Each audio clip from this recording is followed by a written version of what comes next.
Hello and welcome. My name is Max, and we are here with yet another episode of Factorio Let's Play, Factorio Space Age. And these things, these flying delights that you can see here are construction robots. And what do? They construct. They construct this. After the last episode, I went ahead and put down some roboports connecting these two networks so they can come to this main hub, pick things up, and go do things for me here. Of course, this is not very practical at this stage because this is super slow.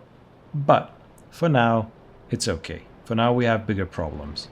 Namely, our steel situation. What I've done for an instant remedy is that I cut off the robot production line. We do not need more robots at this stage, and it consumed a lot of steel, as you can see. So I cut this off for now. Everything goes to our production hub, which is good, which means we get more goodies. Also, what I did was to hand feed the rail production factory because it allows us to get the trains going faster. And this is it. This is what I've done. It's not pretty, but it works for now. Let's pick these up. Also, I think that's enough, right? Not for this one. We need a lot more of those chain signals. And we do not want to waste our precious steel at this stage with solar panels. No, not yet. We need them, we need a lot of them, just not yet. And anything else that consumes a lot of steel is not welcome at this stage. Yeah, we're also gonna need a lot of these long-range poles or big electric pole. I think this should be named big electric pole, but these are called substation. Small electric pole, medium electric pole, big electric pole, suddenly substation. Why? I don't know. Now is the time to take a look at our Rails blueprint. Whose blueprint it is? I think the name I have seen in the GitHub was Opinionated. Yeah, Opinionated Blueprints. Shout out to whoever it is behind, whoever he is behind or she is behind this blueprint set. It is amazing. 10 books full of Rails, and this person has been updating the blueprints for the Factorio Space Age version, which is amazing. So as you can see, we have the let's just take a look. Let's just take a quick look. I'm gonna pick this up and find a good spot. Yeah, I think here's a good spot to showcase these. So look how many different types of rails you can find in this marvelous blueprint set, blueprint book, whatever it's called. This is amazing. And these are just normal. These are just ground blueprints. And yes, they are grid lined, and you can just put them down and you know they're going to work with each other. Let's go to the level switch, which introduces the elevated ones. See the level of granularity. How much care and attention went into building this blueprint, it's beyond me. Once I made my own rail blueprints, and I'm gonna tell you, it is not fun. It is not fun because it's a lot of work. Look, how many different types of stations and different things. And guess what? We even have solar equipped rail, meaning, and these are upgradable. Even if we create the normal ones, later on we can go and upgrade them to solar. So we are using the dead space in our rail network. This is insane. This is crazy. What else do we have? Yeah, we have like these kind of blueprints. I don't know if I'm gonna use them because, as I said, these are like blocks that block off parts of your base. Maybe I use them, maybe I'm not. But look at this. This person even went so far as to create correct ratios for different planets, because different planets have different solar strength. So yeah, that's insane. And they also have these mega city blocks that I'm not going to be using, but it's just insane that this thing exists. Yeah, it's beautiful. We're gonna bring in this iron into our base. Enough is enough. I need more iron. We can go for this one, or we can go for this one. I think both of these are good. Which one should we go for? I think we'll only know which one to go for after we design our destination railways. And by destination railways, I mean the home section, the home network of our rail network.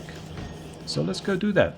We need a few of these. Let's go to the beginning of our main bus. From there, decide how far we have to go towards north to have enough space for our smelting. Behind the smelting, we're going to make the destination or home station or the requester station for our rail. So here we are. Here is what needs smelting. A lot of iron, a lot of copper, some stone, and that's it, right? We just need one line of bricks. If we need more, we can always take up this one. These are all crafted. These are all smelted. Let's assume on this planet, we're going to have red belts. Eventually, we're going to have red belts, which we do not have any of at this moment. And each red belt is going to carry how much? 30 items per second. 30 items per second means using these electric furnaces, these can smelt, and it's the same for iron and copper.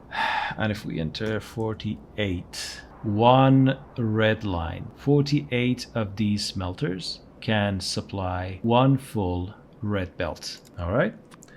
And in order to do that, I did a little something in my blueprints. I created in the smelting this electric smelting tileable. Let's just get out of the range of robots and just take a look before finalizing it.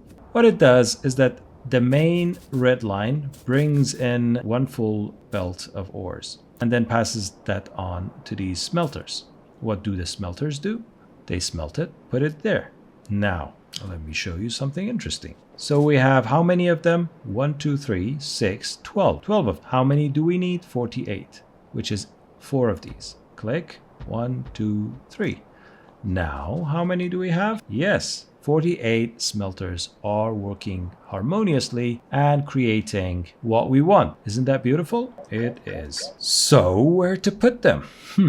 Good question. First of all, the first question is that we need to put them inside a network, inside a cell, Maxiume cell. Where's the Maxiume robo cell? It is here, this one. Why do we need to put them inside the cell? Because we do not want to craft all of them by hand. So we do this. Now that we have the cell, we can decide where does each one go. 4 smelters here. So if we grab this, it means we're gonna have something like this. And then for each of them, 4 times forward. The question is, and yes, we decided to create these cells, see, in a way that all of these sections are valid. So if we assume this is one robo cell, we can put 4 smelting arrays in one robo cell. 4 smelting array for this one, 4 smelting array for this one. So it's going to be something like this. We need 3 robo cells just to smelt the iron, and 2 more to smelt the copper, and just a tiny one for the stone, which means we have to go back and pick the robo cell. And how many do we have? 3 and 2 was 5. 1, 2, 3, 4, 5. Yeah, this is going to be the smelting area. And now what I'm going to do is that I'm going to go put them down, make sure everything is perfect. Starting with iron, probably going to start from here because I know these 3 are going to be iron smelters and these 2 are copper smelters. So I'm going to probably work with these 2 cells for now. And after that, we're going to, let's undo those last 2. I do not want to spend resources here. And then we're going to worry about the structure of our train network. All right. Thank you for watching. Feel free, please, to hit that like button. And with that said, please take care and see you next time. Bye.